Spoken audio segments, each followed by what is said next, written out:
Talmud de Yerushalayim, traité Brachot, halakha 5. Les ouvriers qui travaillent auprès d'un maître de maison et mangent chez lui récitent la première des 4 bénédictions du repas, c'est-à-dire la première bracha du Birkat Hamazon. Puis résume seulement la 2e et la 3e et termine par la formule finale de la 2e. Mais si le salaire de leur travail consiste dans leur repas seul, par exemple quand un ouvrier à la journée, ou s'il s'attable avec le maître de maison, alors il récite les 4 bénédictions complètes. Cela prouve, dit Rabbi Mena, qu'il est interdit de travailler pendant qu'on dit cette bracha. Sans quoi, il n'eût pas été ordonné d'abréger l'action de bracha si l'on est au travail. On se fut contenté de dire qu'on peut travailler tout en récitant les brachot entièrement. Et donc, c'est interdit. Rav Shmuel bar Yitzhak, au nom de Rav Huna, dit: on ne doit pas se mettre à prier en ayant des pièces de monnaie en main. Par elles, on est préoccupé. Si on les a placées devant soi, c'est interdit. Mais non si on les a mises derrière soi, parce qu'alors on n'y pense pas autant. Rabbi Yossé les enveloppait dans une pièce d'étoffe, sans contact immédiat, et les gardait à la main.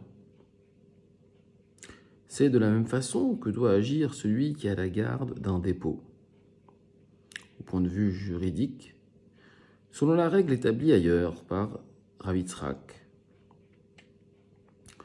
tu serreras l'argent dans ta main, est-il dit dans Dvarim. Ce terme indique qu'il faut garder l'argent en main. C'est aussi ce qu'a enseigné Rabbi Yossé bar Rabin à Rav Hillel, son gendre. Rabbi Ézéchias et Rabbi Yaakov bar Aha étaient assis en un endroit, et le second avait de l'argent en main. Au moment de la prière, il le retira de la bourse et le donna à garder à Rabbi Ézéchias. Celui-ci remit une à une les pièces dans le sac. Et ce dernier s'ouvrit, les pièces tombèrent. Rabbi Ézéchias, craignant de le perdre, de perdre l'argent et de se faire gronder, voulut fuir. Rabbi Yaakov s'en aperçut, il cria: qu'as-tu?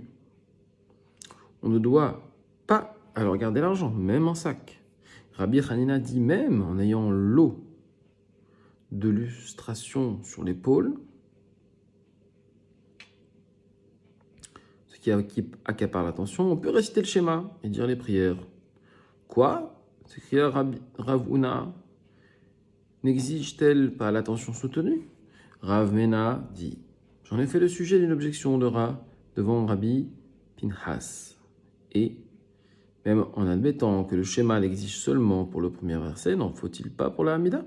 Rabbi Yossé déclara que l'avis de Rabbi Hanina, qui permet de garder l'eau sur l'épaule pendant le schéma, est conforme à ce que Rabbi Yaakov bar Acha, au nom de Rabbi Ronan.